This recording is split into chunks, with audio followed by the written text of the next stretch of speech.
tá? Então, é, hoje a gente vai ver dois temas, né? Os temas que eu escolhi para ver hoje, com certeza vão cair na prova, né? Todos os temas vão cair na prova, na verdade. Educação para as relações de gênero e sexualidade, né? E o outro tema é educação para as relações étnico-raciais, tá? E aí eu selecionei alguns tópicos para a gente discutir durante a aula, mas os alunos da mentoria vão receber um e-book mais completo, mais aprofundado dessa aula, tá? Porque assim, o que eu consigo fazer aqui com vocês? Eu consigo ficar uma hora com vocês para tirar dúvidas, ter esse espaço para discussão e trazer o essencial desses dois temas, tá? Mas você vai, de modo complementar, né, acessar um material para poder, né, complementar com algumas leituras que eu vou passar toda semana. Tá? Então, cada aula, ela vai ter a aula do professor ministrando conteúdo, respondendo questões, tá? E você, enquanto aluno, vai complementar essa aula acessando um material complementar para a leitura. Lembre-se, esse material ele é complementar porque ele complementa a aula, mas ele não é dispensável. Ou seja, você precisa ler esse material, né? Para você estar atenta ou atento de como isso pode ser cobrado na sua prova. A gente começa a falar um pouquinho sobre gênero e sexualidade, né? As relações de gênero e sexualidade. E aí nós temos alguns teóricos que são importantes. Lá em 1976, Michel Foucault já começa a falar sobre gênero e sexualidade. Ele publica um livro chamado História da Sexualidade. Tá? Esse livro é fundamental, ele é um pilar base para o estudo do gênero e sexualidade, principalmente quando isso está relacionado às práticas escolares. Michel Foucault, nesse livro, ele analisa como a sexualidade é construída socialmente e ela atravessa as relações de poder dentro do espaço da escola, tá? Então, esse livro é muito importante.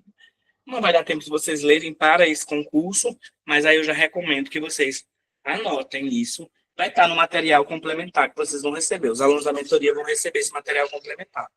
Tá? Os alunos que pagaram essa aula receberam já mandei lá o simulado. Tá? Aí a gente tem, né, como segunda autora, que com certeza, por que eu estou citando esses autores? Porque o INEP pode justamente cobrar, né, colocar esses autores dentro do contexto da questão. E aí a gente tem a Judith Baudelaire, que ela vai publicar um livro chamado Jane Trouble, que fala... O que é esse gênero? Na verdade, esse livro não foi nem traduzido, na verdade. Né? Existem muitos artigos científicos que citam esse livro. Tá? Nesse livro, ela vai defender que o gênero é uma construção social performativa, tá? Desconstruindo a ideia de papéis fixos.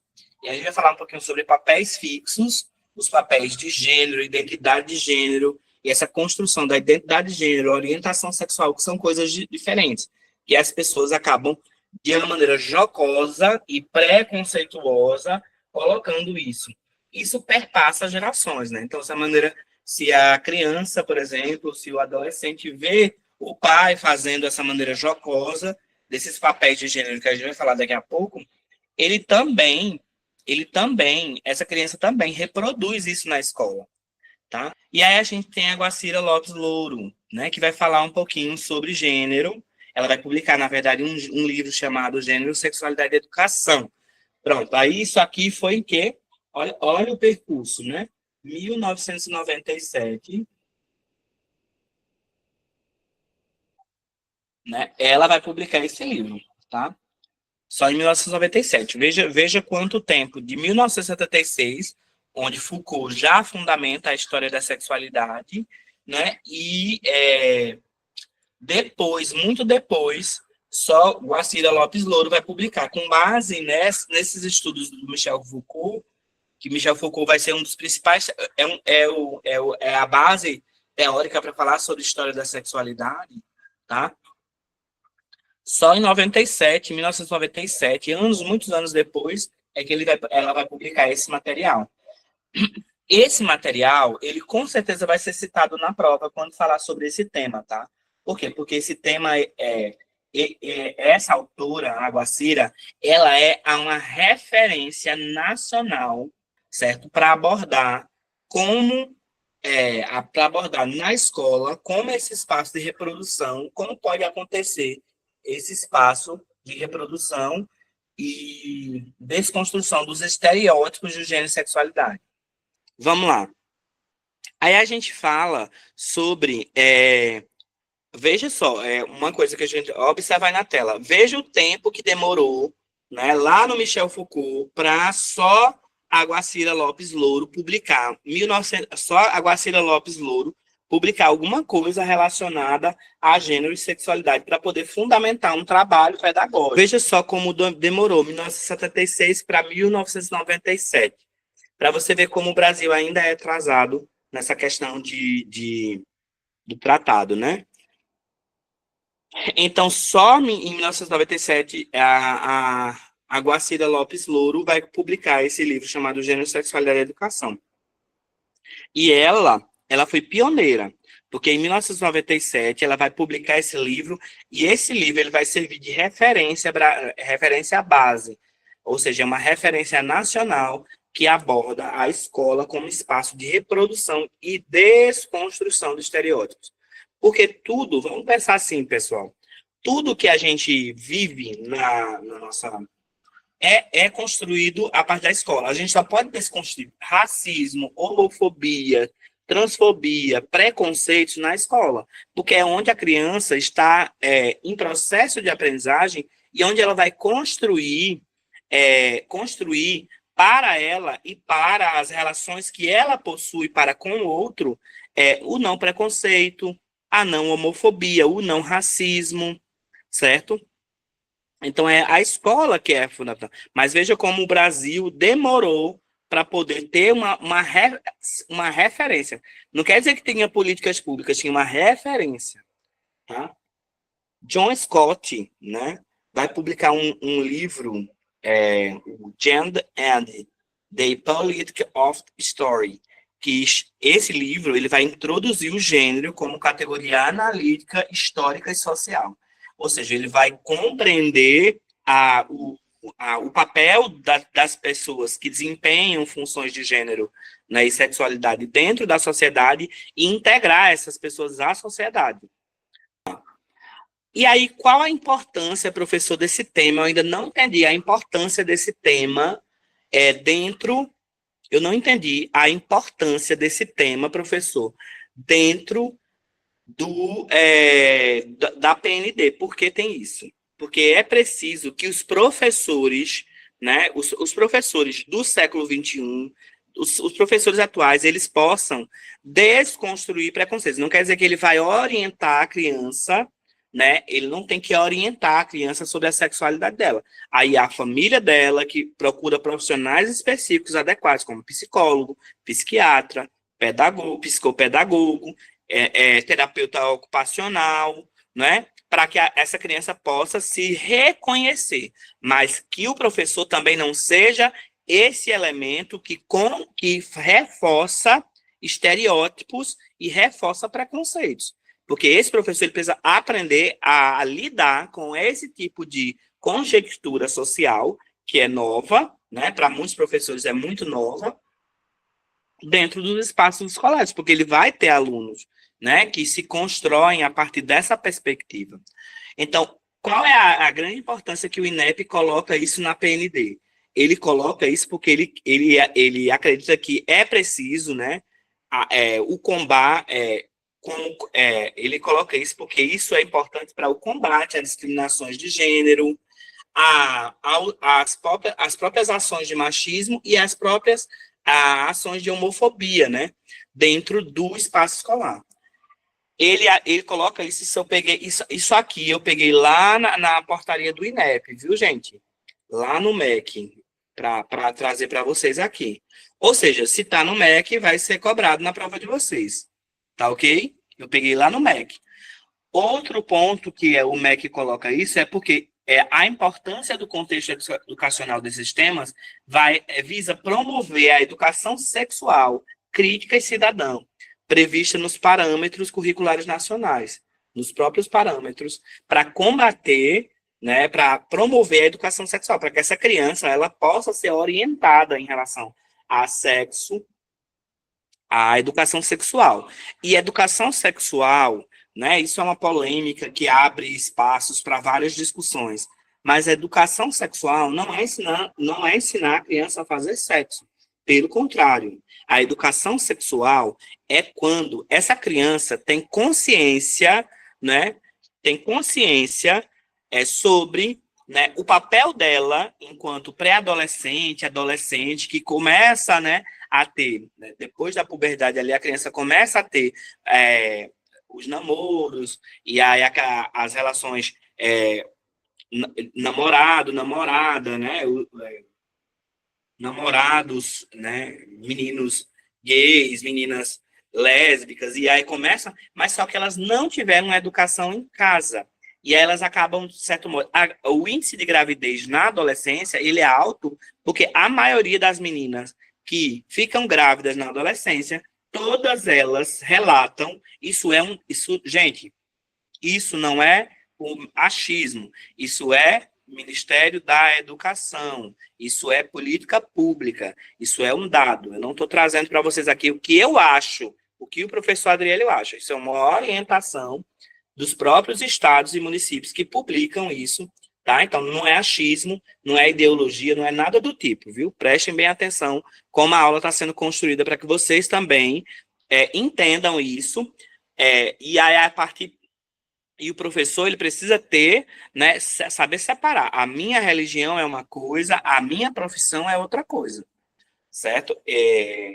Só um parênteses, só para contextualizar. Eu tinha uma professora na Federal e ela era evangélica da Assembleia.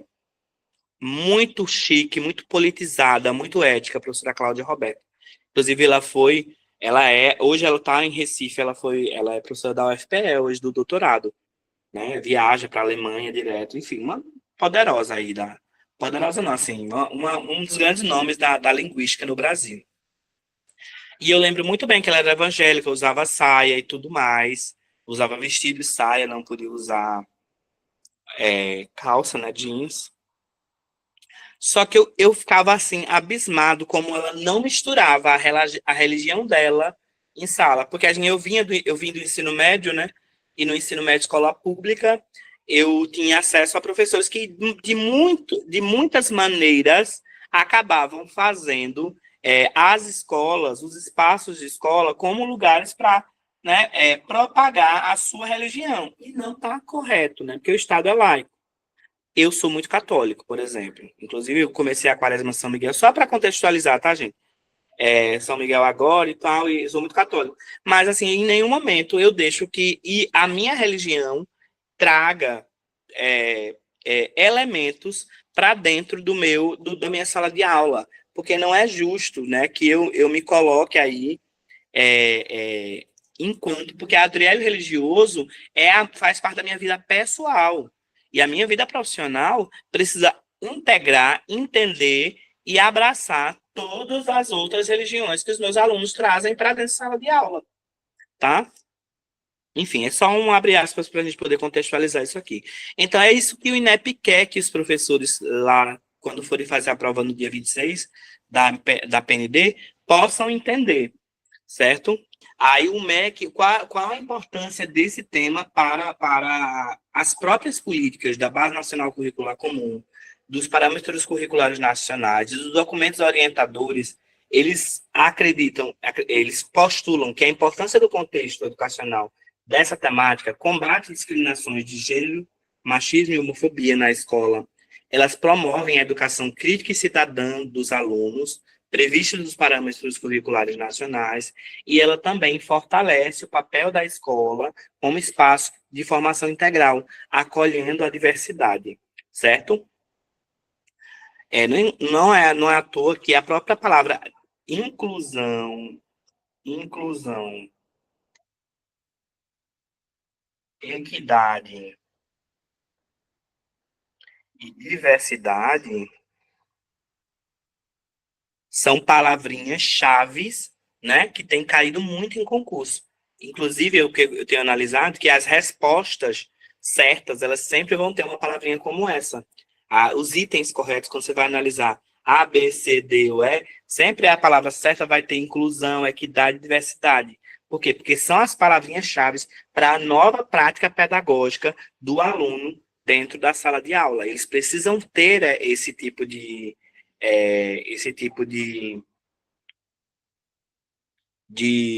abordagem. Vamos lá. E como é que isso aplica à prática pedagógica? Uma coisa que eu falei nas aulas passadas e que eu volto a repetir, pessoal, a banca vai cobrar questões que estejam aplicadas. Ela vai cobrar, por exemplo, vamos lá, ela vai cobrar, por exemplo, essa Guacira Lopes Louro, que publicou o livro chamado Gênero, Sexual e Educação. Ela vai pegar essa autora, a banca, né? A banca, né? O INEP, o Instituto, né? O Instituto vai pegar essa banca, essa autora, né? Ela vai pegar essa autora, vai colocar uma citação dessa autora, um trecho do texto dela. Preste bem atenção como é que vão cair as questões, tá, gente? Preste muita atenção. Vai pegar essa autora, depois ela vai pegar uma situação de sala de aula. Então, ela pode pegar um menino de 15 anos que chamou o coleguinha de gay, chamou o coleguinha de bicha, chamou o coleguinha de viadinho, né? E ela vai, ó, vamos lá, ela teoria, pegou teoria, pegou situação prática,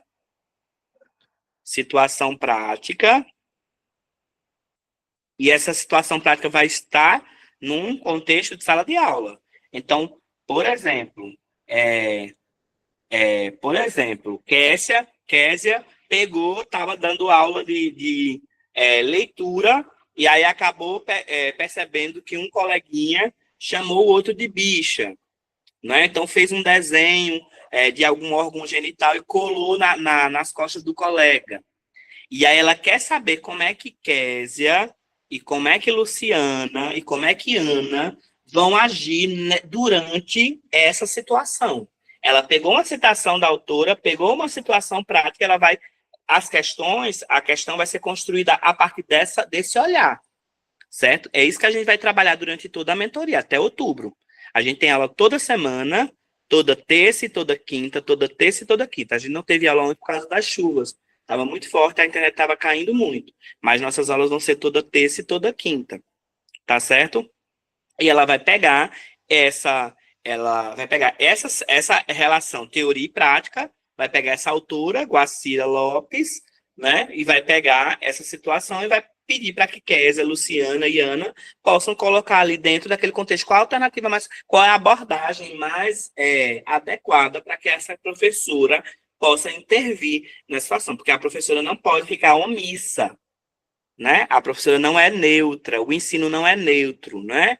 Então, essa professora não pode se posicionar de maneira neutra, ou então passar o problema para a coordenação. A professora precisa saber intervir nesse momento, tá certo? E aí, o MEC coloca também que o trabalho com a importância desses temas no contexto educacional contribui para a redução da evasão escolar, porque, gente, vocês podem ter certeza, isso é um dado, não é um fato. Vamos lá, então isso chama-se aplicabilidade pedagógica, que é o novo modelo que o INEP vai querer cobrar de vocês dessa maneira, tá? A aplicabilidade pedagógica.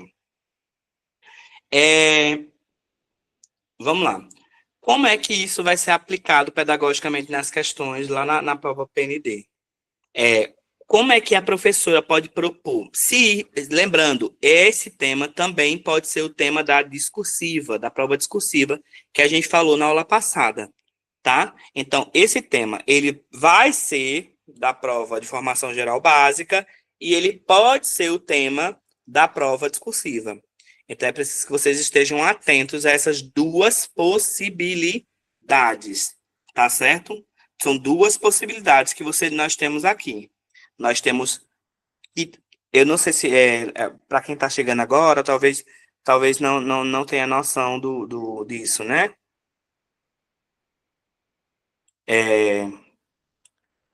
Todos os temas esses temas aqui, ó, gente, deixa eu mostrar.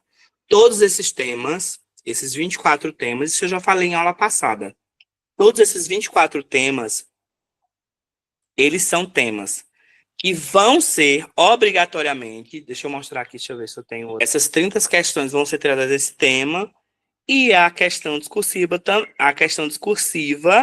que vocês vão responder, também será tirada desse tema, desses temas aqui. Então, você tem que estudar esses temas por dois motivos. Porque, primeiro, vão ter 30 questões para você responder de todos esses temas.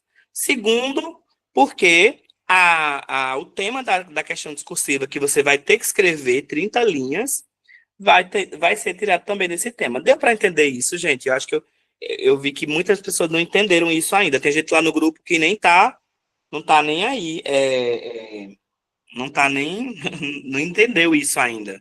Ou seja, são candidatos que não são concorrentes para vocês. Vocês já estão aqui, então vocês já sabem como é que vai acontecer. Boa, Ana falou que entendeu, então tá tudo ok, graças a Deus. Vamos lá, então vamos seguir aqui. E essas questões, elas vão ter uma aplicabilidade pedagógica. Todas as questões, elas, tanto da prova geral, da formação geral básica, quanto da formação geral específica do candidato, tá? Então, a aplicabilidade pedagógica, o que é que o professor pode fazer para desenvolver um trabalho voltado a isso? Projetos indisciplinares que foquem respeito à diversidade, tá? Porque tem uma frase que eu acho muito bacana, que acho que eu vejo sempre na internet, que fala assim, que pode até ser, você pode até usar num projeto em sala de aula. Que não sei o quê, não pode homem casar com homem, não pode mulher casar com mulher. Aí o cara faz assim, você foi pedir em casamento? Não. Então, por que você... Não é porque às vezes as pessoas acabam se incomodando, né? Isso inquieta aquela pessoa, porque aquela pessoa quer determinar como o outro quer viver, né? E é preciso que o aluno também compreenda, né? Que a diversidade, ela é algo que faz parte de cada um, né? Se essa pessoa vai ser julgada, se é errado ou incorreto, não cabe a nós, né? Enquanto pessoas, seres humanos falhos, que todos nós somos, né? Cabe julgar como o outro quer viver, a forma como o outro quer viver. Então, os projetos interdisciplinares, eles ajudam muito para combate, né, a combater essa discriminação e celebrar o respeito à diversidade. A inserção de debates em temas transversais, como ética, cidadania, saúde, direitos humanos, também ajuda muito, né? Porque por que eu coloquei essa aplicabilidade pedagógica? Porque a banca pode cobrar esse tema, né? Esse tema. Qual é o tema que a gente está trabalhando aqui?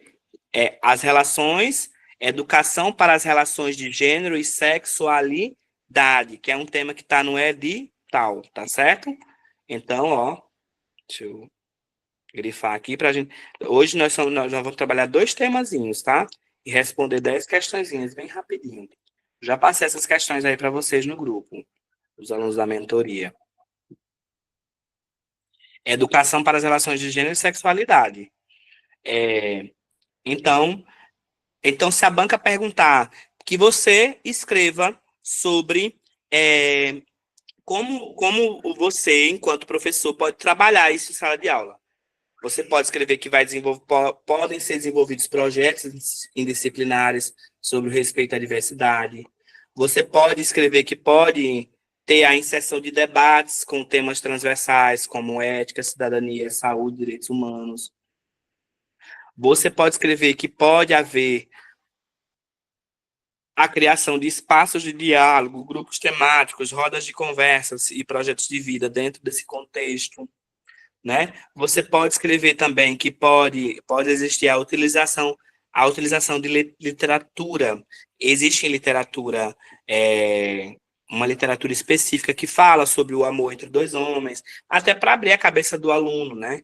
Ou pode trazer um filme, lógico, filmes sempre obedecendo a faixa etária da criança, né? Aquele filme é indicado para que faixa etária? É para 14 anos, é para 16 anos, a partir de 16, a partir de 14, o tema é livre, né? Sempre respeitando, porque isso dá muito problema quando o professor eu tenho 10 anos de sala de aula e já vi muitos problemas relacionados a isso. O professor levou um filme de 16 anos, né? A faixa etária era 16 anos e tinha muitas cenas, né? Cenas mais quentes, né?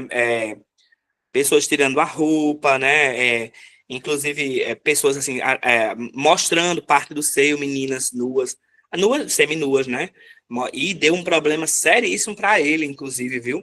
Que a mãe processou, e que, enfim, tem um porquê, porque é da faixa etária, né? Era a partir dos 16, ele colocou numa sala de sétimo ano, né? Então, crianças ficaram chocadas com aquilo. Ele, na verdade, nem sabia que o filme tinha aquilo. Enfim, eu acho que ele foi muito porque aqueles meninos mais danadinhos escolheram esse tema, né? Então tem que ter esse cuidado. Utilização de literatura, cinema e artes que abordem gênero e diversidade para desconstruir estereótipos. Vamos lá. Essa tabelinha aqui, eu tenho certeza que a banca vai cobrar de vocês. Existe uma grande diferença em identidade de gênero, orientação afetiva sexual e sexo biológico, tá? Professor, não concordo com isso. Beleza, você não concorda. O que você tem que fazer é estudar para acertar a questão. Concorda, gente? Muitos de nós não concordamos com determinadas nomenclaturas e determinadas coisas, está tudo bem. O que é que a gente precisa fazer? Se eu não concordo, mas eu vou estudar o tema, acertar a questão, e aí depois eu continuo com a minha conversa. Às vezes o aluno, às vezes o candidato do concurso, quer porque quer fazer com que a banca cobre o que ele quer. Não é assim. A banca vai cobrar o que está lá nos parâmetros, na legislação, nos documentos oficiais, e você pode não gostar, mas você tem que estudar. Você tem que estudar e tem que acertar a questão. O que a gente está aqui, a gente está aqui reunido para você acertar essa questão. Vamos lá. Então, identidade de gênero.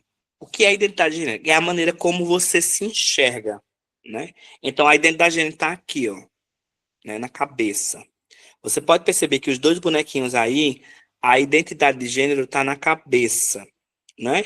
É a maneira como você se enxerga. O gênero ao qual você se identifica, independente do seu sexo biológico. O sexo biológico é a parte genital, certo? E a orientação, pense bem, vamos lá. Identidade de gênero é cabeça, né? Cabeça. Orientação sexual é coração, né? Coração do lado esquerdo, coração. Orientação sexual é por quem eu me atraio. E sexo biológico é a parte genital. O bonequinho tá observando aí, ó. Deixa eu pegar outra cor de caneta aqui para vocês verem. Isso aqui vai ajudar muito. Por que isso é importante? Porque se isso for, preste bem atenção, vocês alunos que estão aqui comigo. Luciana, Késia e Rita. Luciana, Ana, Késia e Rita. Se a banca colocar isso, se a banca trouxer isso como tema discursiva, você vai ter que não pode confundir esses papéis. E isso vai ser um ribuliço, com certeza. Porque muita gente não vai saber reconhecer cada um disso. Cada uma dessas estruturas. Vamos lá. Então,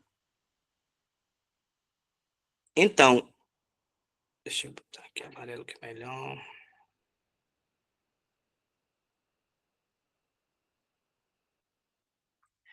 Então, a identidade de gênero é a maneira como eu me enxergo, é a maneira. Identidade de gênero é a maneira como eu me enxergo, como eu me sinto. O gênero ao qual você se identifica, que você se reconhece, independente do seu sexo biológico. Então, a criança, ela já nasce condicionada, ela nasce. Gente, eu estou falando isso de acordo com os documentos, de acordo com as orientações, de acordo com. Eu não trago aulas com achismos, que professor que trabalha com achismo é professor amador. Eu sou um profissional. Então, para montar essa aula, eu fui pesquisar, ler toda a normativa do MEC para trazer para cá.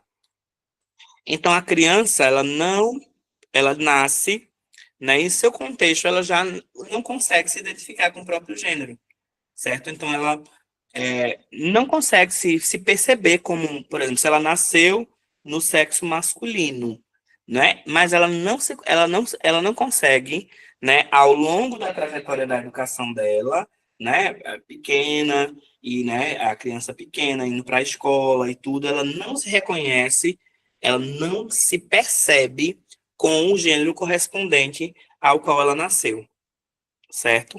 E ela se percebe com um gênero diferente, no qual ela não sabe, né? Mas ela se sente estranha, né? Ela se sente deslocada, ela se sente é, é, não pertencente. Então, assim, vai ter um jogo de futebol. Ela nasceu como menino. E aí ela não se sente naquele espaço, ela não se reconhece naquele espaço, ela não se identifica com aquilo. E ela vai se sentindo cada vez mais reclusa, cada vez mais afetada, porque como ela não se realiza, e ela também não reconhece, não sabe, porque ela não conhece, os pais também muitas vezes não têm instrução suficiente para entender que aquela criança não nasceu com aquela identidade de gênero específica, né? E aí acaba, de certo modo, sofrendo muito.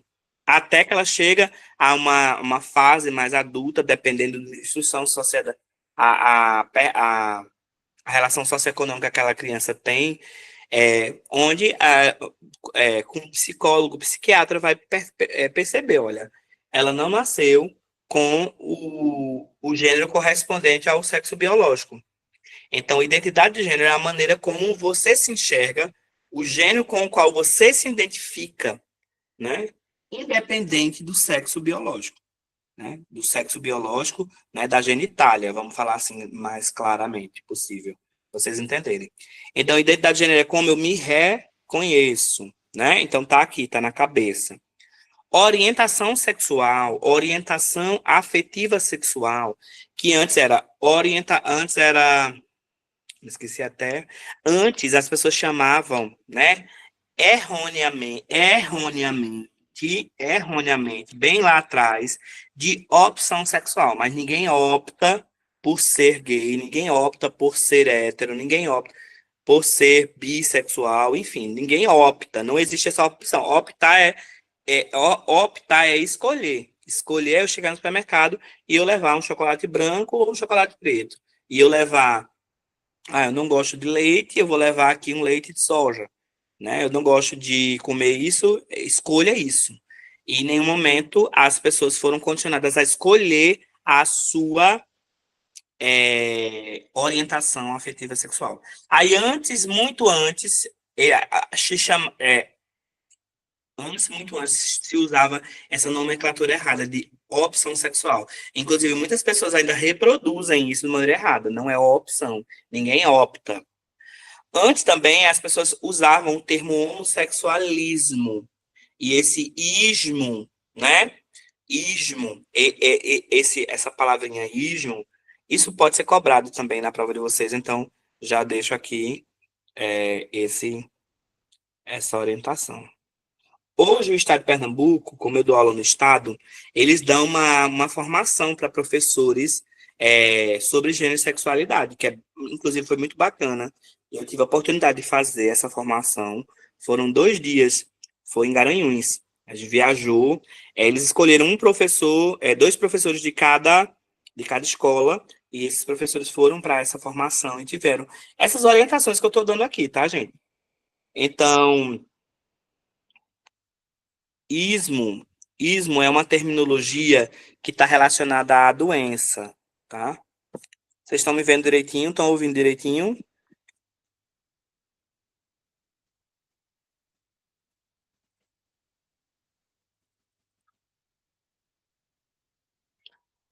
Estão ouvindo direitinho?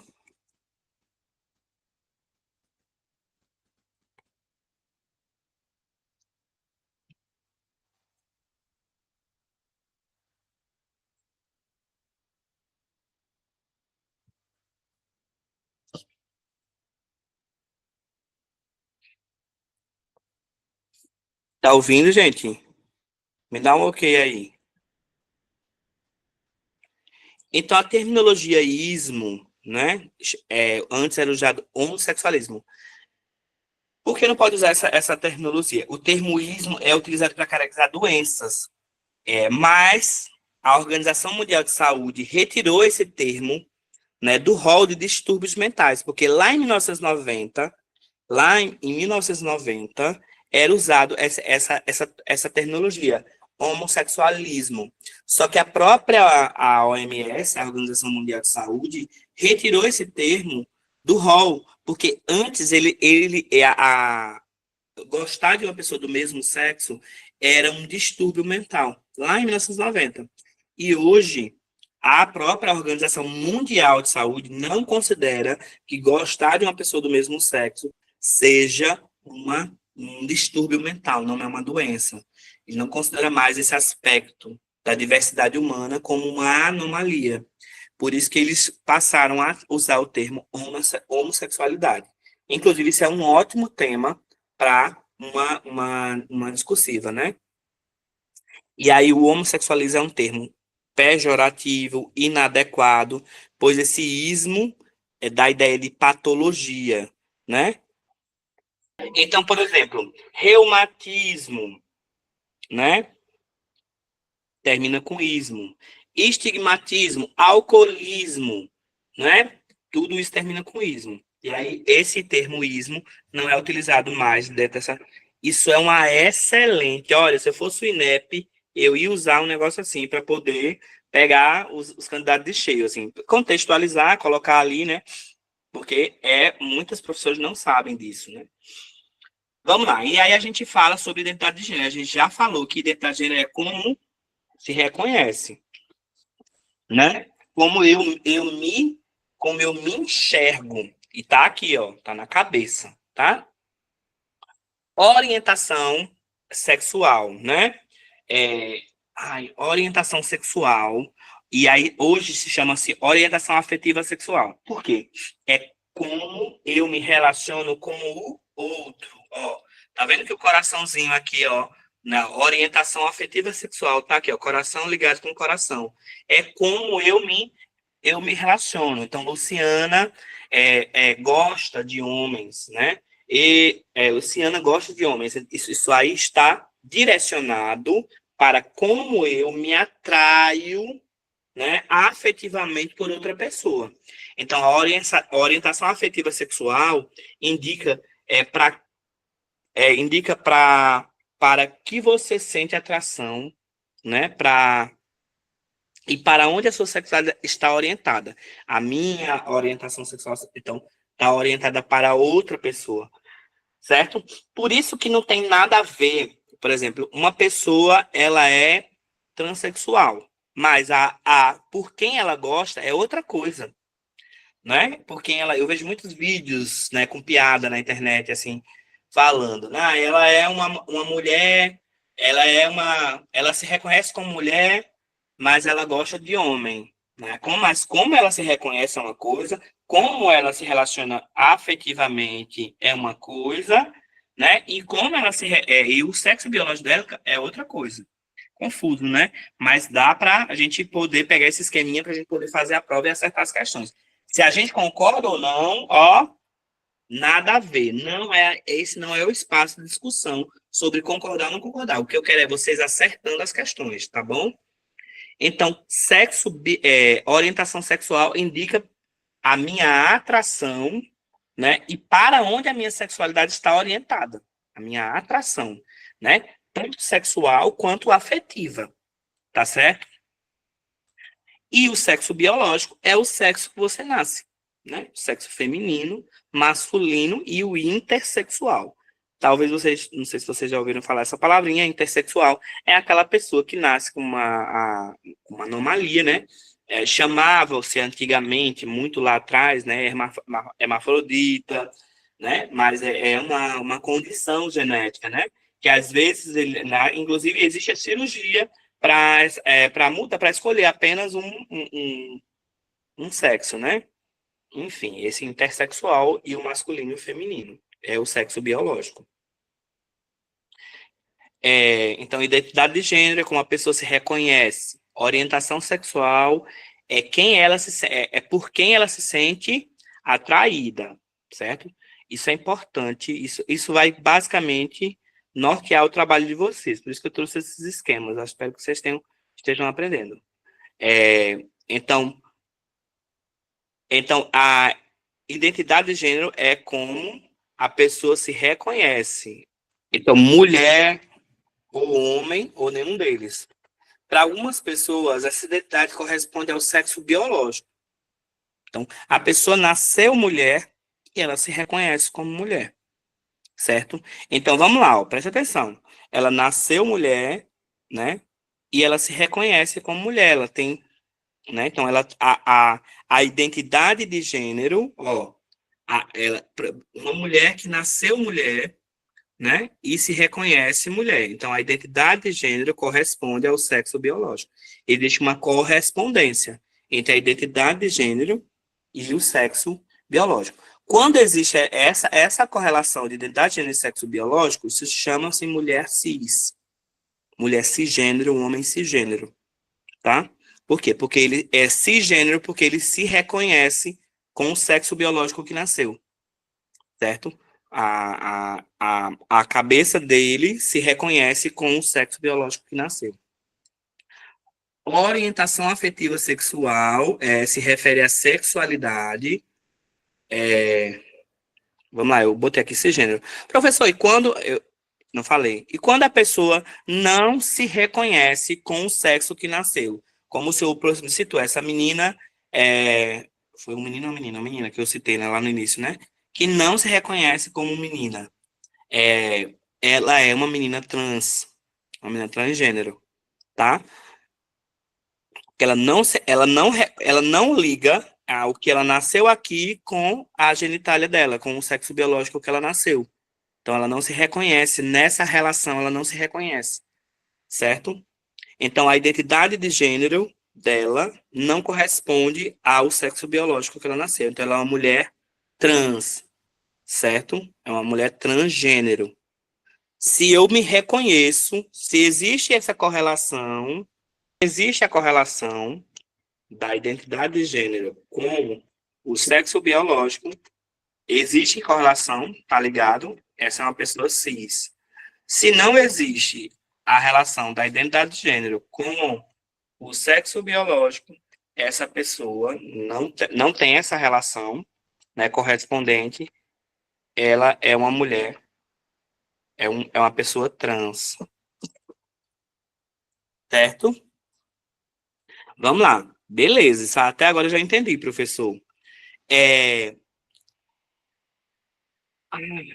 Então, a orientação sexual já é outra coisa totalmente diferente disso aqui, tá? A orientação sexual refere-se à sexualidade da pessoa e a quem ela sente atração afetiva sexual. A orientação sexual não é necessariamente relacionada com o gênero, né? Uma pessoa trans pode ser heterossexual. Então, por exemplo, vamos pegar aqui a menina. A menina, ela nasceu, ela não se reconhece como menina, ou seja, ela nasceu menina, com o sexo biológico como menina, mas ela não se reconhece, a sua identidade de gênero não se reconhece como menina. Ela se reconhece como menina, como menino. Então, ela nasceu com sexo biológico feminino, mas ela não se reconhece com o sexo biológico feminino, certo? Então ela é uma pessoa trans. Mas por quem ela vai gostar não tem nada a ver com o sexo biológico ou não tem nada a ver com o sexo biológico ou a identidade de gênero dela. Deu para entender? Por quem ela vai gostar não tem nada a ver com a identidade de gênero dela e nem o sexo biológico dela. A orientação sexual dela está relacionada a por quem ela vai se atrair. Está no outro, não está nela, certo? Então, a orientação sexual não está relacionada necessariamente a isso. Uma pessoa trans pode ser heterossexual. Uma pessoa trans pode ser uma pessoa homossexual. E uma pessoa trans, ela pode ser bissexual, né? Heterossexual, homossexual e bissexual. E o sexo biológico é a classificação como homem e mulher ou intersexual, que são os hermafroditas, né? Com base na genitália. Papel de gênero é uma coisa que está sendo estudada ainda, os papéis de gênero, tá? Então, os papéis de gênero, eles são, provavelmente não vai cair na prova. O papel de gênero é o padrão de comportamento masculino e feminino. É como a sociedade espera que os homens se comportem ou que as mulheres se comportem, né? Os papéis de gênero. Então, essa pessoa, que é uma coisa que não vai cair, porque é uma coisa que está ainda muito, né, sendo ainda implantada, estudada, né, que é os papéis, é o papel que eu desempenho enquanto gênero. Então, por exemplo, tem o homem, um homem hétero, casado, tem 3 filhas, mas gosta de usar salto alto. Isso, porque o salto, eu acho engraçado, porque eu acho meio confuso, para mim, enquanto professor, veja, imagine para vocês que estão estudando, né? O papel de gênero é como essa pessoa, ela não precisa atender a critérios específicos nas quais a sociedade espera que ela se comporte. Por que todo homem tem que usar esse tipo de roupa? Por que todo homem tem que usar esse tipo de, por que todo homem tem que usar barba? Por que todo homem, sabe? Por que toda mulher tem que, sabe? Esses são papéis de gênero, né? E os papéis de gênero, eles não necessariamente precisam atender, porque eles atendem a padrões que a sociedade cobra. Então, o padrão de comportamento, né, que aquela pessoa assume, ela não tem relação direta nem com identidade de gênero, nem com orientação sexual, nem com sexo biológico. Entendeu? Então, o papel de gênero que aquela pessoa ela não tem que atender, de acordo com o documento, não tem que atender necessariamente esses 3 outros fatores. Então, por exemplo, homem não pode usar saia, né? Em que momento isso foi determinado, né? Porque a gente tem sociedades, por exemplo, vamos lá, Oriente Médio. Todos os homens usam, né? Eles não usam calça, jeans. Isso é o quê? Um padrão social do Ocidente, né? Do mundo ocidental. Então, são papéis de gênero. Entendeu que, assim, essa relação de a saia é para mulher e a calça jeans ou short é para homem, essas quebras são papéis de gênero, são comportamentos, né, que a sociedade determina que aquela pessoa deva se comportar daquela maneira e também como a sociedade espera que aquela pessoa se comporte. Entendeu? Só que papel de gênero é uma coisa que eu com certeza não vai cair na prova, porque inclusive na própria, na própria portaria do MEC não tem um documento que explique isso e cobre isso necessariamente bem explícito. Então, o que é importante ser levado para a prova é identidade de gênero, orientação sexual e sexo biológico. Então, aqui tem de novo explicando, mas esse ficou bem ruizinho esse coisa. Eu só coloquei porque, vamos lá, identidade de gênero é como eu me enxergo, né? É como eu me enxergo, é a maneira como você se enxerga, é o gênero no qual você se sente parte, você se sente pertencente, certo? A orientação sexual é a minha atração, eu me sinto atraído, né? Eu me sinto orientado, a minha atração afetiva ou sexual está no outro. E o sexo biológico é a minha genitália, né?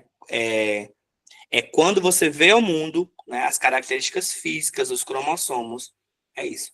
Gênero não é binário, e na maioria dos casos, ninguém é 100% uma coisa só.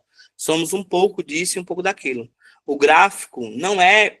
Esses gráficos aqui, eles são para orientar o trabalho, para que os professores, para que vocês entendam mais ou menos. Mas o gráfico, ele não é para dizer assim, ó, é exatamente dessa maneira. O gráfico não quer definir todas as possibilidades que a sexualidade humana oferece, porque são várias. né? A melhor forma de definir alguém é perguntando a essa pessoa como essa pessoa se sente. É isso que conta, né? Como essa pessoa se sente.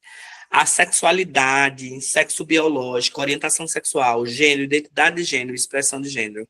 A identidade de gênero, já isso falei, né? É a experiência individual do gênero de cada pessoa, que pode ou não corresponder com o sexo atribuído no nascimento, como eu falei lá atrás, né? A forma como a pessoa irá se relacionar com o seu corpo.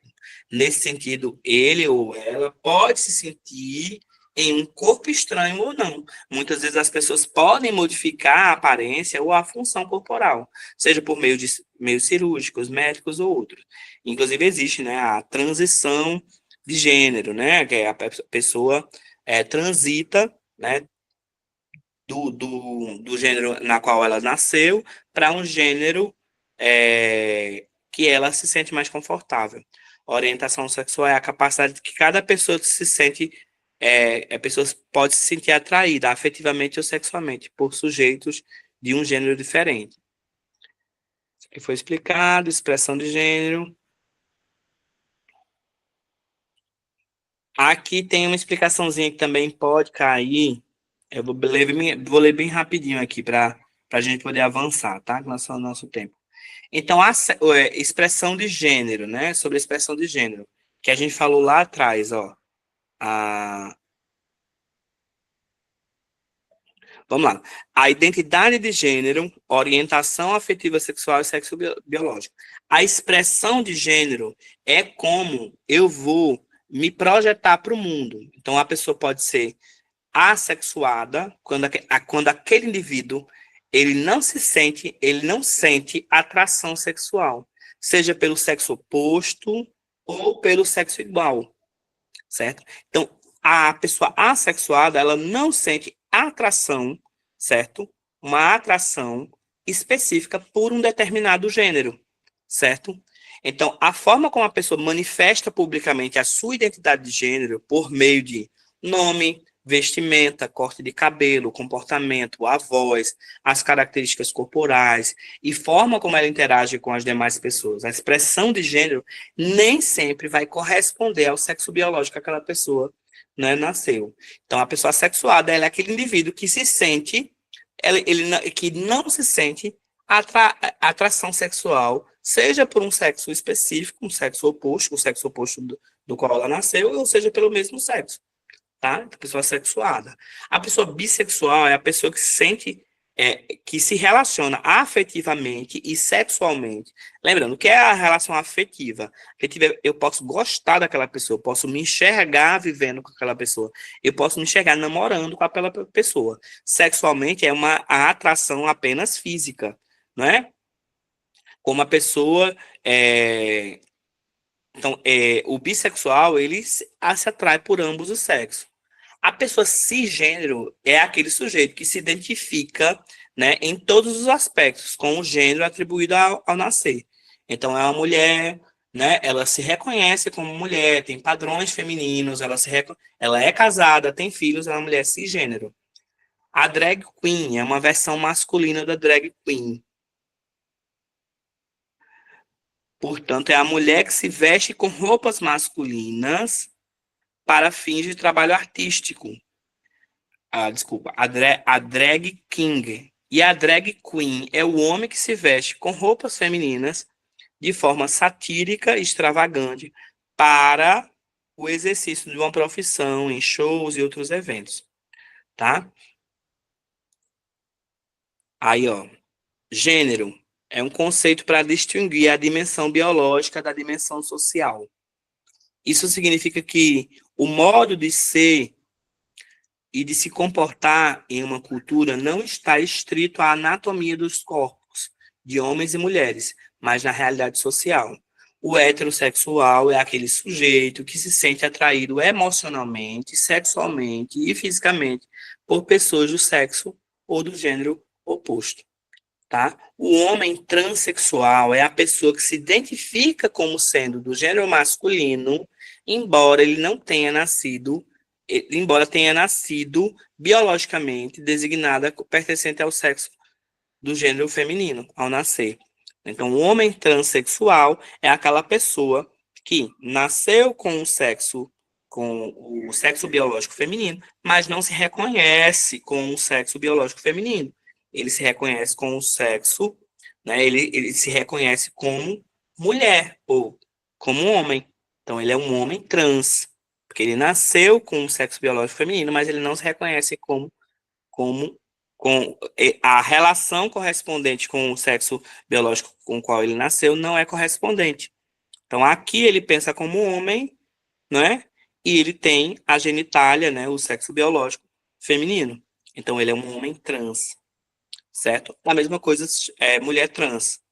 O homossexual é aquele que se sente atraído sexualmente ou emocionalmente por pessoa do sexo do mesmo sexo. Então, é um homem que se sente atraído por outro homem. Uma mulher que se sente atraída por outra mulher. O intersexual são pessoas que nascem com anatomia reprodutiva ou sexual e ou um padrão de cromossomos que não pode ser classificado como sendo tipicamente masculino ou feminino, né? Antigamente chamava hermafrodita, né?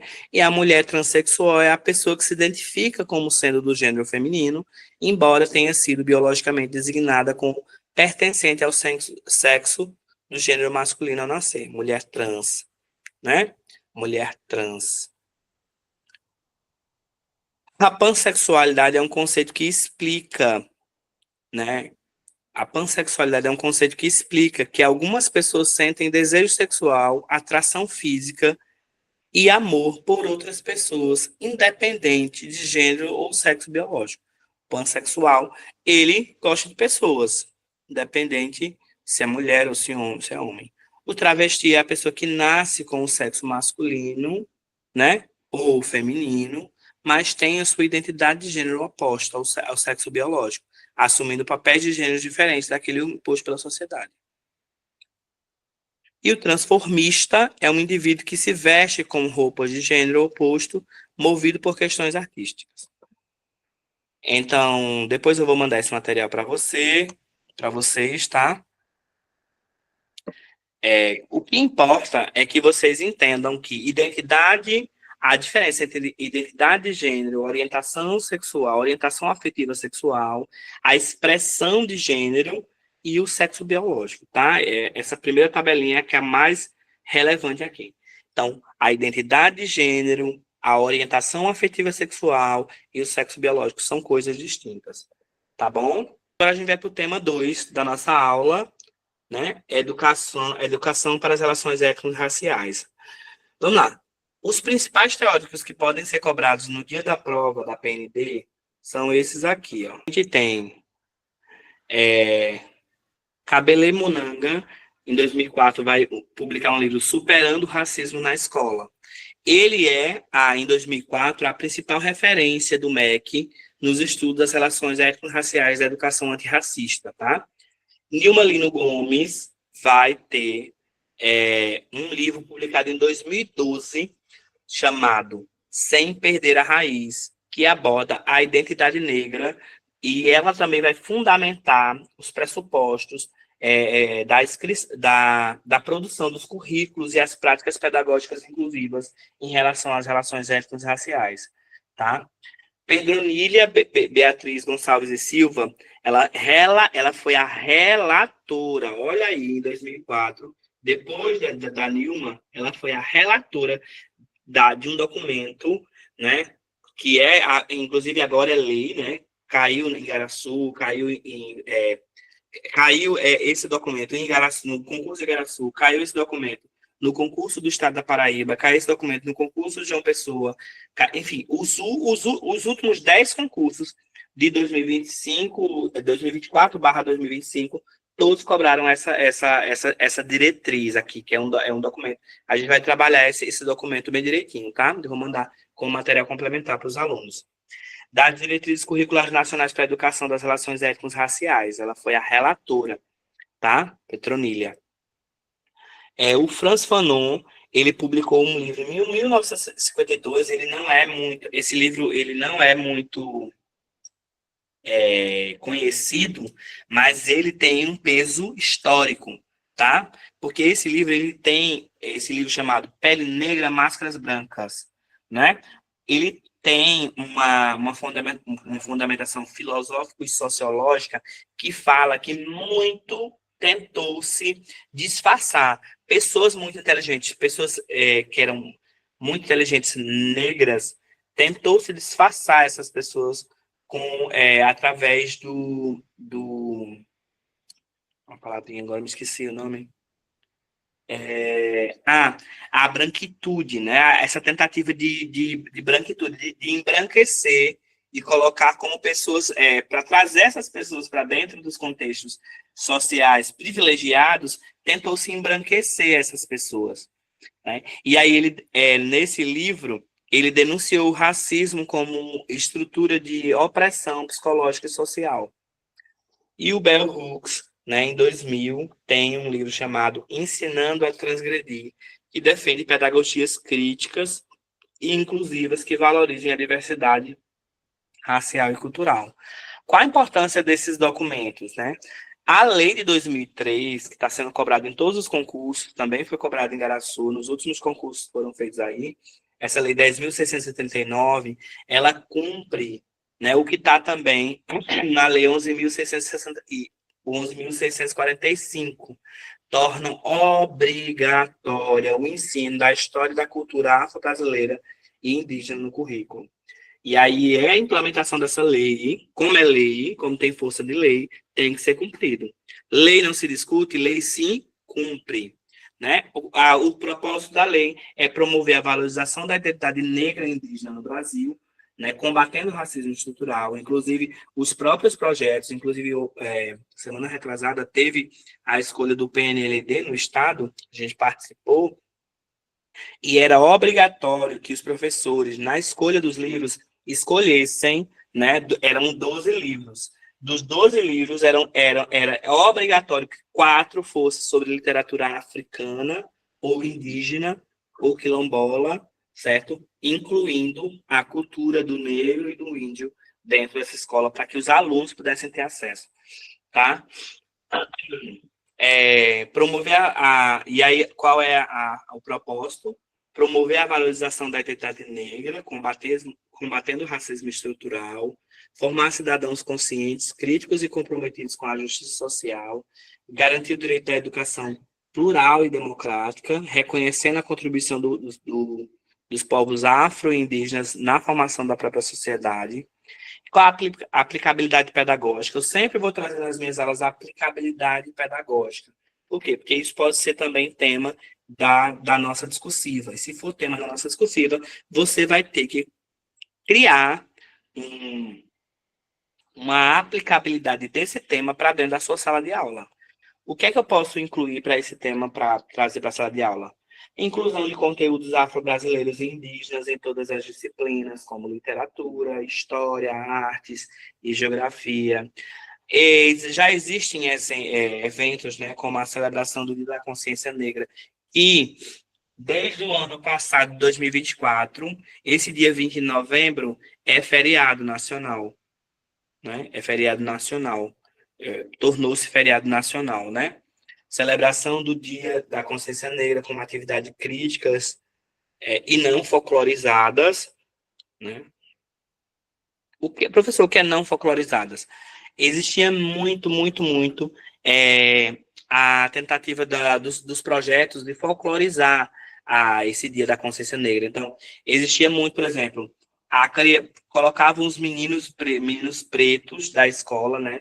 Crianças pretas, para vestir roupa de escravos. Isso é folclorizar, entendeu? A criança, colocar aquela criança em uma situação, né? É cena, tudo, mas assim, tem que ter cuidado para não tornar aquilo folclórico. Folclore no sentido que, é um dia no ano, né? Eu olho ali aquele escravo, sei que não pode. Não é assim, não é para folclorizar mais. A produção de projetos culturais que incluam dança, música, culinária e religiões afro-brasileiras, respeitando a laicidade, né? um trabalho pedagógico com autores negros e indígenas, por exemplo, o Mia Couto é muito trabalhado Tá em ligado, tava com o situações. jantar. Janael, quer falar? Não? Abriu o microfone sem querer, né?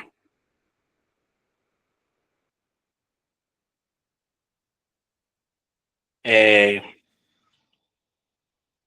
eu trabalho muito Mia Couto, trabalho com Conceição Evaristo, trabalho. É,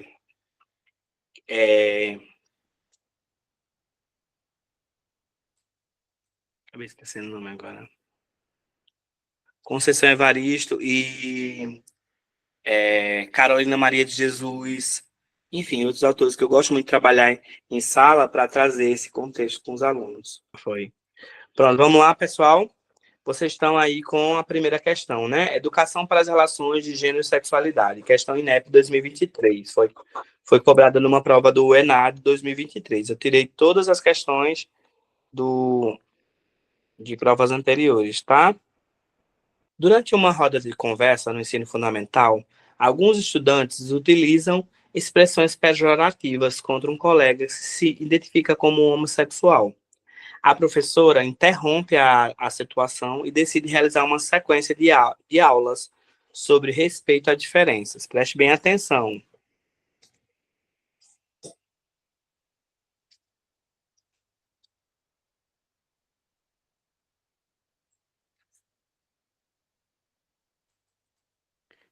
Pode responder ou tu vai estar respondendo aí? Pode responder. Ah, Essa eu, ação acre- está fundamentada na concepção de que a escola deve. Pode falar. eu acredito que seja o item B aí. O item B, não é? Vamos lá. Alguém mais? A ação se fundamenta na concepção de que a escola deve silenciar questões de gênero. A escola jamais deve silenciar nenhum tipo de questão, tá? Então, essa palavrinha, silenciar questões, ela já neutraliza esse tipo de questão, ela já inviabiliza o professor marcar esse tipo de alternativa, não é isso? Então, aqui não tem como o professor silenciar, porque o mundo, ele é plural, e as coisas, elas vão vir para os alunos. Então, o professor, ele tem que ter um papel, né, a depender da idade, um papel de orientar as crianças, nunca silenciar essas crianças. Então, isso está errado, né? Promover a diversidade e a cidadania, combatendo práticas discriminatórias. Vamos lá. Aqui na parte combatendo práticas discriminatórias até está certo, não é? Mas promover a diversidade e a cidadania, combatendo as práticas discriminatórias. Vamos lá. Até aqui essa questão está certa, né? C. Reforçar a centralidade dos conteúdos tradicionais. Primeiro que o professor não deve centralizar conteúdos tradicionais mais, né? O professor deve inovar a partir de práticas pedagógicas e metodologias ativas, né? Evitando temas sociais de maneira nenhuma. A escola é um espaço social, né? D. Tratar a sexualidade exclusivamente com a informação, como informação biológica. Não, porque não funciona dessa maneira também, né? Isso é uma forma de preconceito, de legitimar um preconceito em sala de aula. Então, nossa única alternativa correta seria a letra B, não é isso? Então, B aí como correto. Vamos lá, questão 2. Uma professora do nono ano, ao trabalhar literatura, percebe que os alunos discutem a representação de personagens femininas, de forma estereotipada, né? Para ampliar a reflexão, ela propõe comparar diferentes obras que apresentam mulheres em papéis de protagonismo, né? A gente sabe que a literatura, né, principalmente a literatura infantil, né? Então, a Cinderela, Branca de Neve, apresenta mulheres estereotipadas, onde a maioria espera o príncipe encantado, né? Um beijo, a Cinderela espera o sapatinho. Então, elas são colocadas, as mulheres são colocadas em papéis muitos papéis de quê? Papéis onde elas estão subordinadas, né? É, é, colocadas em segundo plano e onde esse homem chega para salvar a vida dela, que essa pessoa isso é um estereótipo, é uma construção de estereótipo. Lógico que, né, ao longo do tempo, foram construídas outras meninas, outras personagens na Disney para desconstruir esse papel. Só que isso deve ser trabalhado muito na infância, para que a menina não pense que ela vai ser salva por um príncipe encantado, né? Então, deixa eu ver se eu... Aí, a prática pedagógica da professora evidencia o quê? A valorização de modelos tradicionais de feminilidade, não, né? A análise crítica dos discursos de gênero presentes nos textos culturais. Vamos lá, só deixa assim stand-by, né? A prática pedagógica. O reforço de papéis fixos atribuídos a homens e a mulheres não deve ser, isso não deve ser mais legitimado, papéis fixos.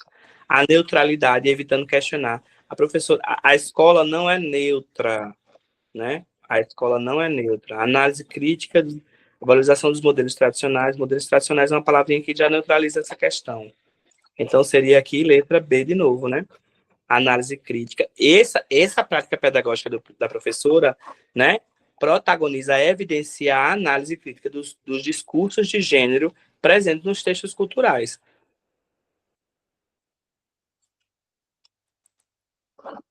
E letra B. Questão 3. Em uma reunião pedagógica, o corpo docente debate a inclusão da educação sexual no currículo escolar. Um grupo defende que o tema deva ir além da prevenção de doenças e incluir debates sobre direitos, identidade e respeito. Essa perspectiva corresponde à letra A, uma visão reducionista da sexualidade, né, voltada apenas à biologia. Letra B, a proposta dos PCNs de tratar a sexualidade como tema transversal e social. Opa, vamos lá. A perspectiva da biologia, ela deve ser trabalhada em sala de aula, mas ela não deve ser a única trabalhada em sala de aula. Então, essa A já está errada, né? Letra C, a manutenção de uma neutralidade diante dos conflitos sociais. Vamos lá, a escola não é neutra, né? A escola ela vai apresentar as diversas visões que existem, mas ela nunca vai se posicionar como neutra em nenhum conteúdo, né, dentro do espaço escolar. A limitação do debate apenas aos alunos do ensino médio. Não, o debate ele também deve ser trabalhado no ensino fundamental, certo? Né? Mas dentro dos limites estabelecidos até onde a criança consegue compreender aquilo, certo? Porque tem muita menina no 9º ano, no 8º ano engravidando também, né, no ensino fundamental. Então, a nossa alternativa correta da 2 da 3 é a letra B, né? Por quê? Porque isso também está postulado nos PCNs, conforme eu expliquei lá no início da aula. Tá? Para quem não perdeu, essa aula vai ficar gravada e vai ser disponibilizada para os alunos da mentoria, certo? Os alunos que pagaram essa aula também. Vamos lá, questão 4. Na disciplina de ciências, o professor aborda conteúdos relacionados à puberdade. Um estudante pergunta sobre identidade de gênero e o docente aproveita para discutir como o gênero e sexualidade são construções sociais que variam historicamente. Essa intervenção, né, dialoga diretamente com as ideias a gente trabalhou hoje, no início da aula, não foi? Vamos lá, quem é que estava no início da aula? Quero ver se vocês conseguem responder essa questão 4 aí. Tá vendo? Eu expliquei como é que o INEP iria cobrar esse tipo de questão, né? Vamos lá, a letra A fala qual? Vou começar da D. Vamos lá. John Scott, ao negar o uso do gênero como categoria analítica. Vamos lá. Qual é? Essa está incorreta, a letra D. Por que está incorreta, professor, essa letra D? Scott, ele defende gênero como categoria analítica. Ele não nega, certo? A gente viu isso lá no início da aula. Então, essa aqui está totalmente errada por causa disso, certo? Porque dizendo que ele nega, e ele não nega, né? João Scott, ele defende gênero como categoria analítica, de análise, tá? Vamos lá. Guacira Louro, letra C, ao defender a naturalização dos papéis sociais. Vamos lá. Guacira Louro, ela não defende a neutralização, a naturalização dos papéis sociais, certo? Ela não defende isso. Ela discute a relevância desses papéis de gênero dentro da sociedade como elemento pilar para a educação integradora, tá bom? Então essa também está errada. Vamos lá. Letra B, está dizendo que Michel Foucault, ao afirmar que o gênero é exclusivamente biológico. Meu Deus do céu. E aí, gente? A gente falou sobre Michel Foucault lá no início.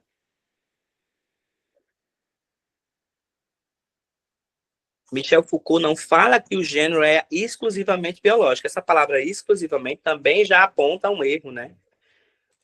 Ele fala que o gênero ele não é apenas biológico, ele é fruto também de construções, das integrações, intervenções sociais, certo? Então, a única que nos resta é a letra A, por eliminação aqui. Essas duas estão um pouquinho mais difícil, né? Mas essas três aqui, no material complementar, o aluno que perdeu o início da aula, viu? O material complementar vai ter essas ideias discutidas no material complementar. Então, você vai rever a aula e ver o material complementar. Então, nossa letra A é a nossa alternativa correta. E eu vou postar lá o material complementar com essas teorias aqui, para vocês entenderem cada um, tá certo? Vamos para a questão 5. Questão 5, INEP 2025, ó, foi esse ano, no início do ano, foi fevereiro, foi uma prova do ENAD para pedagogo em fevereiro. Foi para... Lembrando, o INEP, ele aplica provas rotineiramente para avaliar cursos universitários. Então, cursos de pedagogia, qualquer curso superior é avaliado pelo INEP, né? Inclusive para aumento de nota na CAPES, né? O nível do curso. Então, a gente tem um banco de questões que a gente vai utilizar ao longo da mentoria, certo? Para vocês irem se adaptando. Vamos lá. Questão 5. Um projeto interdisciplinar desenvolvido no ensino médio busca discutir violência contra a mulher, masculinidades tóxicas e respeito às diferentes identidades de gênero. O principal objetivo desse projeto é o quê? É reforçar estereótipos. Vamos lá. A gente viu lá no início da aula também. O objetivo é reforçar um estereótipo em sala de aula. Será que isso é correto? Reforçar um estereótipo é a criança está sendo criaram um apelido pejorativo sobre racismo. E aí criaram um estereótipo, que aquele menino é corcundo, por exemplo. E aí criaram, por exemplo, que ele anda como um macaco. E aí começaram a estereotipar ele por causa dessa postura inadequada que ele anda mais para baixo, enfim. Isso reforçar esse estereótipo, né? Um estereótipo desses papéis é importante, tanto de preconceitos quanto de estereótipos de papéis é o correto? Será que seria o correto? Não, né? Porque se eu reforço esses papéis, eu também reforço as desigualdades dentro da escola, né? Inclusive, as orientações que a gente recebe, todas as vezes que a gente percebe uma piada racista, homofóbica, misógina, dentro da sala de aula, a gente já faz intervenção direta, né? Lá no estado onde eu trabalho, como professor, a gente já faz intervenção direta, já encaminha, né, aquele caso, o aluno que sofreu a piada, aquela agressão, né, verbal, e aquela criança que cometeu, para já investigar e penalizar, né, assim, criar uma situação que aquela criança que fez aquele bullying com aquela criança dê uma aula sobre aquilo, para que todos assistam, que é o correto. Então, aquela criança vai ter que preparar um trabalho sobre racismo e apresentar em sala para que ela possa se conscientizar do que ela fez. É uma maneira né? A B, promover uma cultura de paz, equidade e direitos humanos no ambiente escolar. Vamos lá, essa aqui está correta até então. C, evitar debates que gerem conflitos. Vamos lá, qualquer debate, né, em escola, onde existam a pluralidade de pessoas, vai gerar conflitos. As pessoas têm o direito de discordar, né? Então, não existe não gerar conflitos. Então, essa letra C, ela é incorreta, porque neutralidade, ser neutro é ser omisso. Professor que é neutro, ele é omisso, tá? Então, essa aí tá incorreta. Deixa eu colocar em vermelho aqui. Já mandei para vocês esse, não foi? Depois eu vou mandar o gabarito comentado, tá certo? Letra D, restringir as discussões apenas às disciplinas de ciência e biologia. Jamais, porque esse tema é um tema transversal, né? Sendo um tema transversal, ele tem que perpassar todas as disciplinas, tá? Então, letra B é a nossa alternativa correta, né?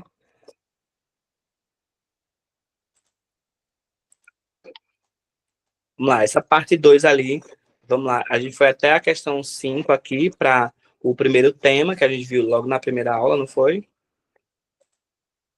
E agora a gente vai começar essa parte 2, que é sobre racismo, né? Sobre as relações étnicas raciais. Vamos lá. Durante uma atividade, eu vou ter que botar o meu. Durante uma atividade de história, uma aluna negra relata não gostar de participar de apresentações culturais, porque já sofreu zombarias relacionadas ao seu cabelo crespo. O professor decide organizar debates sobre racismo estrutural e identidade negra. Essa prática está em consonância com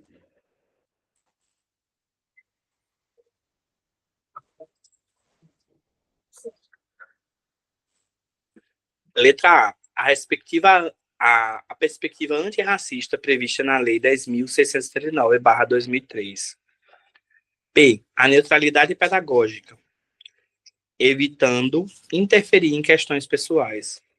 C, a valorização exclusiva da cultura europeia. D, a limitação da identidade negra a manifestações folclóricas. Vamos lá, essa questão 6 ela aborda a Lei 10.639, que é uma lei importante, vai seguir no material complementar um resumo sobre essa lei, tá?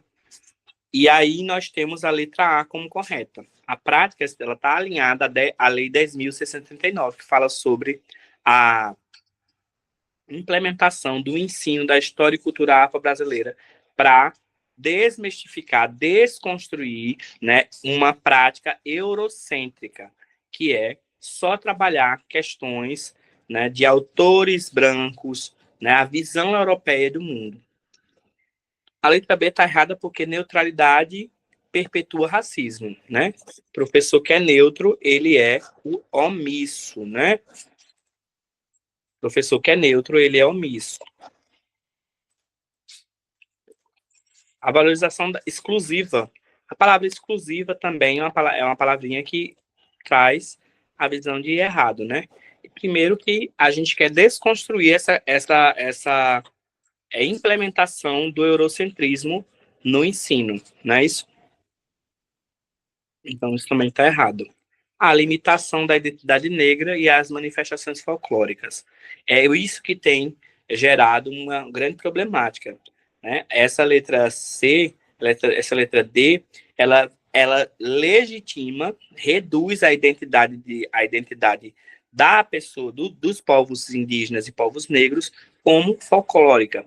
Inclusive, né, muito se tem orientado que, vamos lá, índio não é fantasia, né? A vestimenta indígena, cocá, não é fantasia, né? Então, as pessoas que se vestem como índios, se vestem como mulheres, se vestir, um homem se vestir como mulher é errado, porque está criando estereótipos. Um homem que não é índio, ou então que não tem ancestralidade indígena, se veste como índio, está tomando aquilo ali como folclórico. E não é a ideia, essa não é a ideia. E a letra D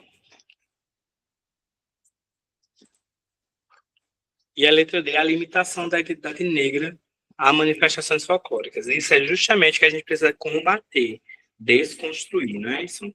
Então, nossa letra A é a nossa alternativa correta. Questão 7, INEP 2022. Uma escola promoveu no Dia da Consciência Negra apenas uma apresentação de danças afro-brasileiras, sem discutir a história da escravidão, o racismo estrutural e as contribuições intelectuais negras. Essa prática pode ser criticada por quê? Qual é o motivo dessa crítica? Quer responder, Janael? Quer responder? Peraí, viu? Essa daí, eu acredito que seja item A. Sim, mas qual a fundamentação que você pensou? Não é uma questão difícil, né? Não, é questão fácil, não é questão só de a É. gente conseguir alinhar as duas coisas, né? Totalmente diferente o folclore da consciência negra, né? São parecidos, mas os objetivos, né, a ser alcançados das duas coisas são totalmente diferentes. Perfeito. Então, ela pode ser criticada porque trata, né, folcloriza a cultura afro-brasileira, esvaziando seu potencial crítico. Né? A gente percebe que o próprio projeto que a escola promoveu, ela não adentrou em questões essenciais, que é justamente o papel de colocar esse aluno para conhecer, né, e entender o papel, né, da população negra e dos povos indígenas para a cultura da identidade da construção do povo brasileiro. Não é isso? Então, esse aluno participou de uma apresentação, brincou, discutiu, mas não conseguiu refletir sobre aquilo, certo? E aí, aquele projeto, ele apenas folclorizou a cultura afro-brasileira, né? E esvaziou total, né, o papel do potencial crítico que aquele aluno poderia construir ali dentro daquela questão, né? Então, essa questão 7 faz com que o professor, dentro de um contexto, e aí não sei se você leu, mas todas essas questões elas vão funcionar dessa maneira. Sempre colocar você, enquanto professor, que é candidato ao processo seletivo da PND, para pensar em uma situação pedagógica. Você vai ter que conhecer a teoria, mas você vai ter que pensar essa situação pedagógica, qual o erro que ali contém, né, ou qual o acerto. Certo? Então, a questão 7, a correta é a letra A. Por quê? Essa prática folcloriza a cultura afro-brasileira e esvazia o potencial crítico que aquele aluno poderia ter conhecido. Por exemplo, vai ter o Agosto Literário agora no Estado e a gente está trabalhando a obra Quarto de Despejo, certo? E esse livro ele tem um potencial enlouquecedor. E a gente fez com que os alunos compreendessem, né, esse papel da escravidão, né, dessa mulher colocada em segundo plano, né, em espaços marginalizados. Certo? As próprias novelas, as próprias tramas estão trazendo personagens negros, né? Porque os personagens negros ocupavam espaços que não eram espaços de poder. Né? Então, quando tinha um negro na novela, o negro era motorista, era jardineiro, era o funcionário, era o empregado, né? Era o pobre, né? Era o que morava na periferia, né? A mulher negra era a empregada, era a doméstica, era a mulher pobre, era a mulher marginalizada, né? Era a diarista, certo? E aí esses papéis eles precisavam se inverter, porque a cultura eurocêntrica trouxe que essas reflexões estigmatizadas, estereotipadas, tá? Então aí a letra B tá incorreta, porque valoriza de forma completa a história, não está valorizando, está folclorizando, né? Errado.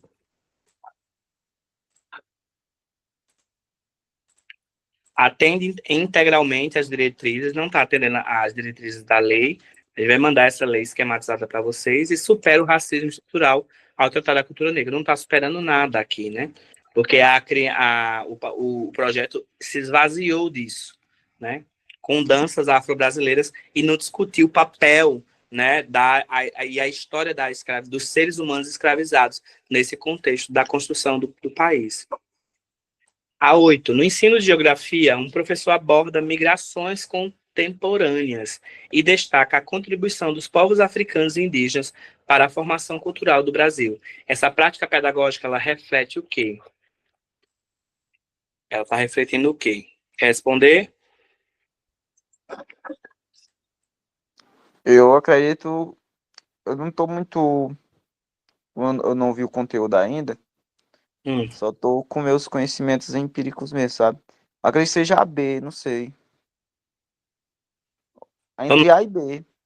Isso, está entre A e B, né? Um professor aborda migrações contemporâneas e destaca a contribuição dos povos africanos. Vamos lá. Migrações contemporâneas, né, é um assunto, e a contribuição dos povos africanos a migrações contemporâneas é um assunto, né? O que são migrações contemporâneas? Porque tu não é de história, não é até de quê? Pedagogia pura. Pedagogia pura, muito bem. Então, vamos lá. Migrações contemporâneas por exemplo, o que está acontecendo com alguns países? Alguns países estão apresentando um déficit, por exemplo, Venezuela, né? As pessoas estão migrando para outros países, são migrações contemporâneas. Por quê? Por falta de emprego, moradia, alimentação, miséria. Então, alguns países estão apresentando também essas migrações contemporâneas, né? E aí o professor trabalha em migrações contemporâneas, provavelmente no ensino médio, ali. E aí, quando ele fala sobre a contribuição dos povos africanos e indígenas na formação cultural do Brasil, ele está fazendo o quê? Um contraponto, né? Ele está relacionando um assunto atual com um assunto anterior. Vamos lá, ele está atendendo a lei, porque ele precisa trabalhar sempre. O trabalho com a lei, essa lei aqui, ó, que você vai estudar, a Lei 10.639/2003, ela trabalha sempre, sempre, sempre de modo transversal. O que é de modo transversal? Por exemplo, você é pedagogo, você vai trabalhar em matemática, você pode trabalhar gráficos que mostram a quantidade desses povos escravizados dentro do contexto da formação inicial do Brasil. Lá, né, desde os jesuítas, você está trabalhando leitura. Você pode trazer leitura, você pode trazer um texto, né, jesuítico para trabalhar com os alunos, mostrando como esses povos foram chegando ao Brasil. Está trabalhando leitura, trabalhando outro conteúdo. Você está trabalhando de forma transversal. Isso chama transversalidade, certo? Então, transversalidade, as relações étnico-raciais no currículo, elas devem ser trabalhadas de modo transversal. O que é transversal? Todas as vezes que você puder trazer um conteúdo, você vai trabalhar leitura, processos de leitura na infância, com crianças. Você tem que trazer esse conteúdo porque ele é transversal, você tem que trazer ele como elemento para integrar a sua disciplina. Trabalha leitura, trabalha um conteúdo dentro dessa temática. Trabalhou geografia, trabalha um conteúdo dessa temática. Trabalhou matemática, trabalha gráficos, né? Trabalha números, né? Para falar sobre esses povos escravizados, entendeu? Então, todas as vezes que você for trabalhar um componente curricular, um assunto em sala de aula, você traga esse assunto. Isso se chama transversalidade, entendeu? Porque qual é o tema transversal? A contribuição dos povos africanos e indígenas na formação cultural do Brasil. Isso é um tema transversal, está lá na lei, entendeu? Quando você for ler o material complementar, você vai ver que esse é um tema transversal. Se é transversal, eu preciso trabalhar em todas as minhas disciplinas em sala de aula, entendeu? Então, observando isso que eu acabei de falar, no ensino de geografia, esse professor, dando aula de geografia, abordou migrações contemporâneas, né, que é um tema, provavelmente do ensino médio, que isso trabalha muito no ensino médio, migrações contemporâneas, trabalhou esse, e ele aproveitou para pegar esse tema transversal que a lei determina que ele trabalhe. Se ele trabalhou isso, né, ele trabalhou o quê? Qual a alternativa agora, com essa explicação que eu te dei? Sem questionar item B. Muito bem. Tá vendo? Você aprendeu que esse é um tema transversal que deve ser trabalhado ao longo de todo o currículo. Então, você é pedagogo, você vai dar aula de geografia, vai dar aula de história, vai dar aula de português, vai dar aula de matemática. Só que todas essas matérias que você vai dar, você vai ter que trabalhar esse tema transversal, porque é lei. Entendeu? Então, a transversalidade das relações étnico-raciais no currículo, porque é lei, está obedecendo a lei. Muito bem, letra B, acertou. Certo? Tu disse que ficou entre, na primeira vez que a gente conversou, tu ficou entre A e B, não foi? Isso. Mas aí eu tinha Ah, quase certeza que era B, sabe?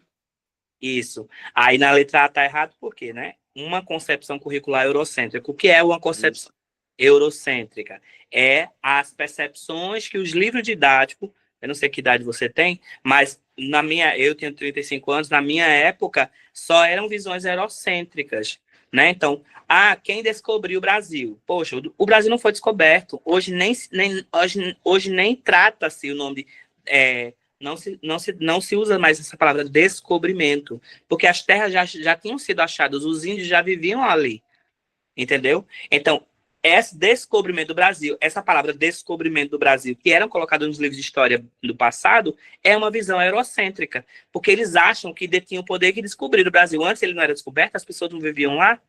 Então, esse próprio título que eu falo, Descobrimento do Brasil, é uma visão eurocêntrica. É uma visão de que o Brasil, alguém achou, né, no poder de dizer assim, eu descobri o Brasil, vou escrever sobre isso. Foi quê? Um homem branco. O povo branco escreveu isso. Então é desconstruir essas visões eurocêntricas do currículo. Certo? Então, os livros novos que estão sendo postulados, todos eles têm que desconstruir essa visão eurocêntrica, porque é uma visão, né, apenas de um lugar. E o povo branco não pode falar sobre o povo negro. Quem tem que falar sobre o povo negro, sobre o momento que foi escravizado, sofreu, é o próprio povo negro. E essa visão tem que ser.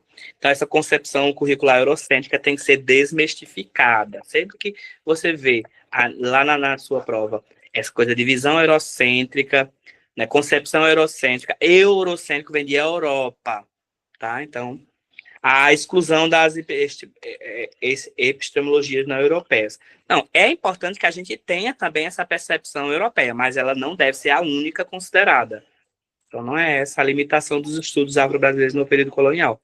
A gente não pode estudar só essa visão no período colonial. Aqui, essa prática pedagógica que o professor utilizou é uma prática transversal. Questão 9.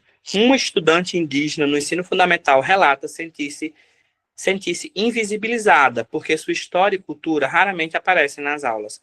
Considerando a lei, a Lei 11.648, 2008, a escola deve integrar história e cultura indígena em todo o currículo escolar. B. Restringir-se às disciplinas de História e Artes. C. Evitar tratar a diversidade para não gerar conflitos. D. Reduzir a cultura indígena às datas comemorativas. E aí? Essa última. Ou 9, a 9. Com certeza, item A. Muito bem. Por quê? Isso determina a inclusão do currículo, né? Aí eu pergunto, não sei se você vai saber responder, mas assim, a gente vai aprofundar esse tipo de discussão nas próximas aulas. Qual a diferença entre a lei, a lei, não sei se você já leu, né? Mas tudo bem se você não souber, a gente está em aula, tá certo? A lei 11.645 e a lei que a gente acabou de citar, que é a 10.639. Eu não consigo responder, eu não li É, ainda. mas vai ler, não é isso? Vamos, porque essas duas leis, elas são essenciais, inclusive, não sei se você fez Igaraçu, caiu em Igaraçu, não foi? E caiu nos outros concursos que vem sendo, isso é importantíssimo, e com certeza nessa prova sua vai ter essa distinção dessa lei, tá certo? Então vamos lá, a lei 10.639, ela foi publicada em 2003, certo? E a lei 11.645, lógico, foi publicada em 2008.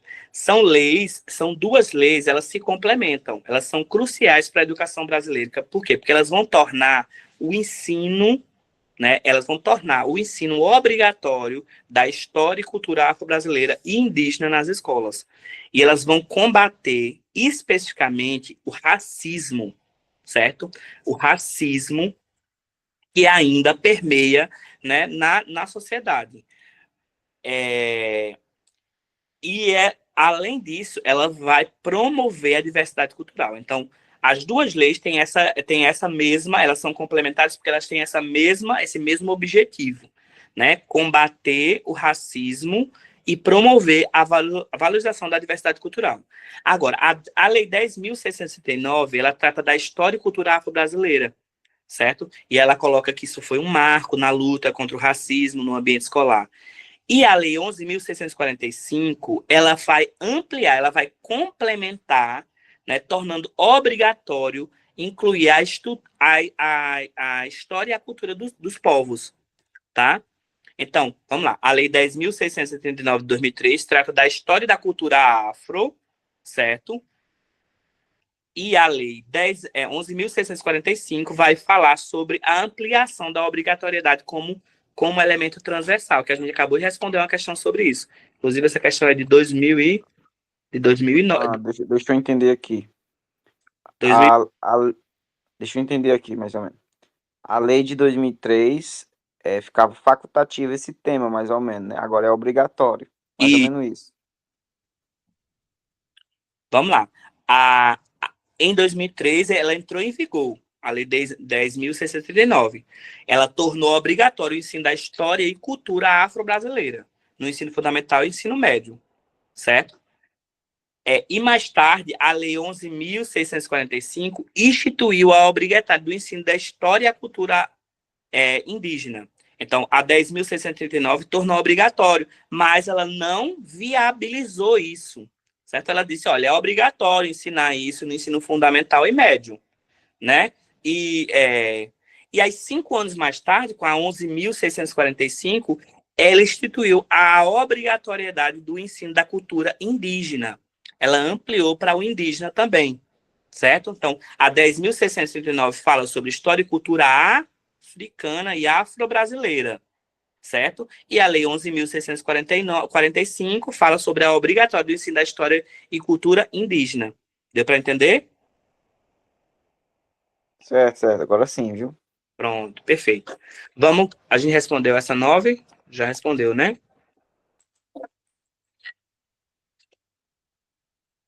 Já respondeu a 9, né?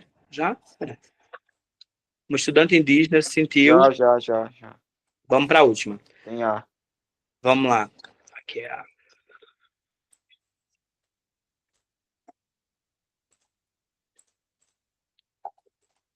a questão 10. Segundo Cabenleje Munanga, a gente falou isso no início da aula, a educação antirracista exige que a escola vá além da denúncia de preconceitos, promovendo o quê? Letra A, a manutenção de privilégios eurocêntricos. B, a valorização de identidades negras e indígenas como sujeitos históricos. C, a exclusão de referências culturais não europeias. D, a neutralidade diante do racismo. Isso é fácil.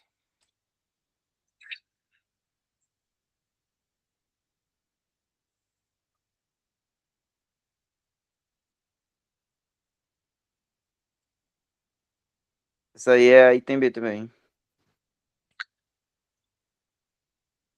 Item B, muito bem. Na verdade, você nem sabe, né? O Kabengele Munanga, ele é um autor que fala sobre esse combate contra o preconceito dentro do contexto educacional. Por eliminação, né, você foi aí para B, né? Munanga defende a valorização de identidades como sujeito histórico. São pessoas com as identidades, tanto a identidade indígena quanto a identidade negra, essas pessoas são sujeitos pertencentes de historicidade, eles são importantes e relevantes para a construção da identidade no país. Então, o que a gente percebe? A gente percebe que a história foi contada a partir de uma visão eurocêntrica e considerou que só os brancos, só as pessoas... Aí coloca, por exemplo, os jesuítas foram importantes para a construção das escolas, né? Portugal colonizou o Brasil e tornou, né? Mas Poxa, e esse índio que já estava ali não contribuiu para a construção da identidade e da história do país? E esse negro que trabalhou nas senzalas nas casas de engenho, né, sendo empregado ali, comendo mal, né, dormindo mal, sendo escravizado, sendo agredido fisicamente, psicologicamente, não contribuiu? Então, a ideia do currículo e dessas leis é fazer com que os alunos entendam que o negro e o indígena também é um sujeito histórico que construiu a identidade do povo brasileiro, tá? Para que isso se reverta, para que eles possam se sentir seres humanos de direito, pertencentes e pessoas que construíram a identidade do nosso país, tá certo? Então, a letra B. Ó, bom, vamos lá. Eu espero que a gente tenha aproveitado a aula. Foi bacana, eu vou enviar o gabarito e os currículos e eu vou solicitar que nessa semana vocês façam a primeira redação, tá certo? Eu vou passar as orientações direitinho, não estou conseguindo conectar aqui mas eu vou passar as orientações direitinho. Tu baixou. Eu oriento que todos os alunos baixem o Google Sala de Aula no celular, porque aí vou mandar a folha padrão, vocês vão ter que imprimir 12 folhas, imprimam mais, né? 12, 20, 24 folhas, 25 folhas padrão para produzir o texto, certo? Para vocês me enviarem a primeira proposta de redação que eu vou solicitar lá no grupo, tá certo? No mais é isso, a gente se encontra na terça-feira, às 8 da noite. Tá ok?